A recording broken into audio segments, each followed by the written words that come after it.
Peter Pan by J.M. Barrie. Chapter 12. The children are carried off. The pirate attack had been a complete surprise, a sure proof that the unscrupulous Hook had conducted it improperly, for to surprise redskins fairly is beyond the wit of the white man. By all the unwritten laws of savage warfare, it is always the redskin who attacks. And with the wiliness of his race, he does it just before the dawn, at which time he knows the courage of the whites to be at its lowest ebb. The white men have in the meantime made a rude stockade on the summit of yonder undulating ground, at the foot of which a stream runs, for it is destruction to be too far from water. There they await the onslaught, the inexperienced ones clutching their revolvers and treading on twigs, but the old hands sleeping tranquilly until just before the dawn. Through the long black night the savage scouts wriggle, snake-like, among the grass without stirring a blade. The brushwood closes behind them as silently as sand, into which a mole has dived. Not a sound is to be heard, save when they give vent to a wonderful imitation of the lonely call of the coyote. The cry is answered by other braves, and some of them do it even better than the coyotes, who are not very good at all. So the chill hours wear on, and the long suspense is horribly trying to the paleface who has to live through it for the first time. But to the trained hand, those ghastly calls and still ghastlier silences are but an intimation of how the night is marching. That this was the usual procedure was so well known to Hook that in disregarding it he cannot be excused on the plea of ignorance. The pickaninnies on their part trusted implicitly to this honor, and their whole action of the night stands out in marked contrast to his. They left nothing undone that was consistent with the reputation of their tribe. With the alertness of their senses, which is at once the marvel and despair of civilized peoples, they knew that the pirates were on the island from the moment one of them trod on a dry stick. And in an incredibly short space of time, the coyote cries began. Every foot of ground between the spot where Hook had landed his forces and the home under the trees was stealthily examined by braves wearing their moccasins with the heels in front. They found only one hillock with a stream at its base, so that Hook had no choice. Here he must establish himself and wait for just before the dawn. Everything being thus mapped out with almost diabolical cunning, the main body of the redskins folded their blankets around them, and in the phlegmatic manner that is to them the pearl of manhood, squatted above the children's home, awaiting the cold moment when they should deal pale death. Here dreaming, though wide awake, of the exquisite tortures to which they were to put him at break of day, those confining savages were found by a treacherous Hook. From the accounts afterwards supplied by such of the scouts as escaped the carnage, he does not seem even to have paused at the rising ground, though it is certain that in the gray light he must have seen it. No thought of waiting to be attacked appears from first to last to have visited his subtle mind.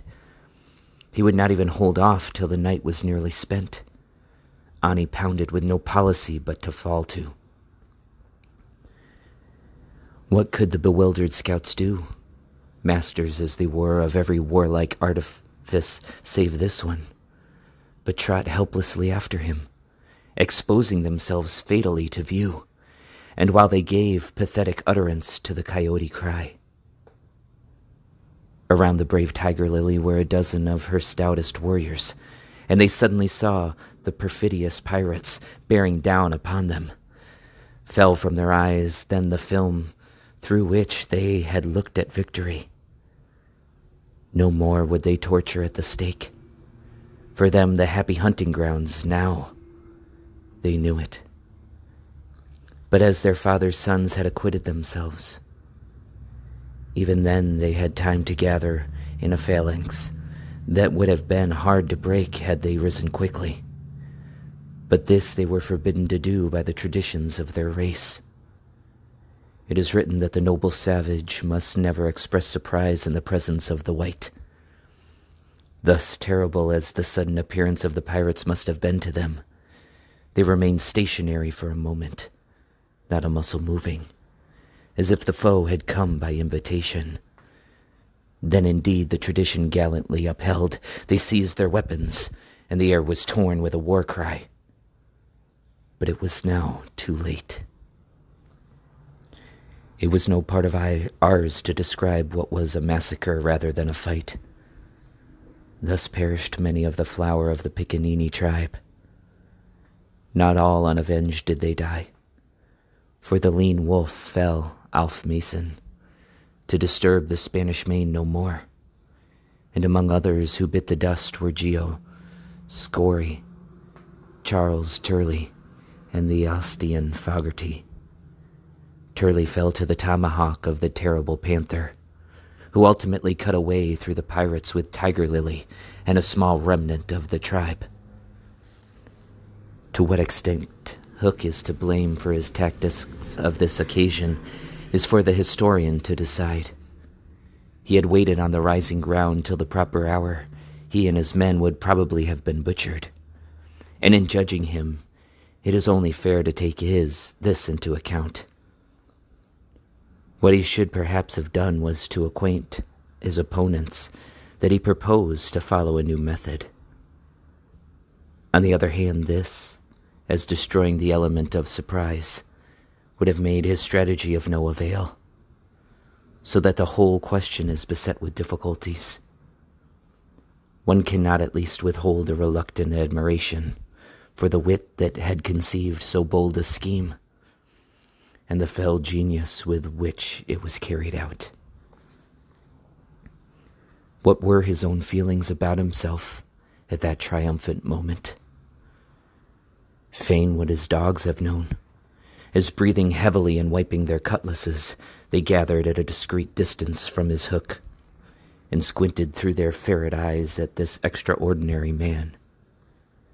Elation must have been in his heart, but his face did not reflect it. Ever a dark and solitary enigma, he stood aloof from his followers in spirit as in substance. The night's work was not yet over, for it was not the redskins he had come out to destroy. They were but the bees to be smoked, so that he should get at the honey. It was Pan he wanted, Pan and Wendy and their band, but chiefly Pan. Peter was such a small boy that one tends to wonder at the man's hatred of him. True, he had flung Hook's arm to the crocodile, but even this and the increased insecurity of life to which it led, owing to the crocodile's pertinacity, hardly account for the vindictiveness so relentless and malignant. The truth is that there was a something about Peter which goaded the pirate captain to frenzy. It was not his courage. It was not his engaging appearance. It was not. There is no beating about the bush, for we know quite well what it was, and have got to tell. It was Peter's cockiness. This had got on Hook's nerves. It made his iron claw twitch, and at night it disturbed him like an insect. While Peter lived, the tortured man felt that he was a lion in a cage, into which a sparrow had come. The question now was how to get down the trees, or how to get his dogs down. He ran his greedy eyes over them, searching for the thinnest ones. They wriggled uncomfortably, for they knew he could not scruple to ram them down with poles. In the meantime, what of the boys? We have seen them at the first clang of weapons, turned as if were into stone figures, open-mouthed, all appealing with outstretched arms to Peter, and we return to them as their mouths close and their arms fall to their sides. The pandemonium above has ceased almost as suddenly as it arose, passed like a fierce gust of wind. But they know that in the passing, it has determined their fate. Which side had won? The pirates, listening avidly at the mouths of the trees, heard the question put by every boy. And alas, they also heard Peter's answer. "If the Redskins have won," he said, "they will beat the tom-tom. It is always their sign of victory." Now Smee had found the tom-tom, and was at that moment sitting on it. "You will never hear the tom-tom again," he muttered, but inaudibly, of course, for strict silence had been enjoined. To his amazement, Hook signed to him to beat the tom-tom. And slowly there came to Smee an understanding of the dreadful wickedness of the order. Never, probably, had this simple man admired Hook so much.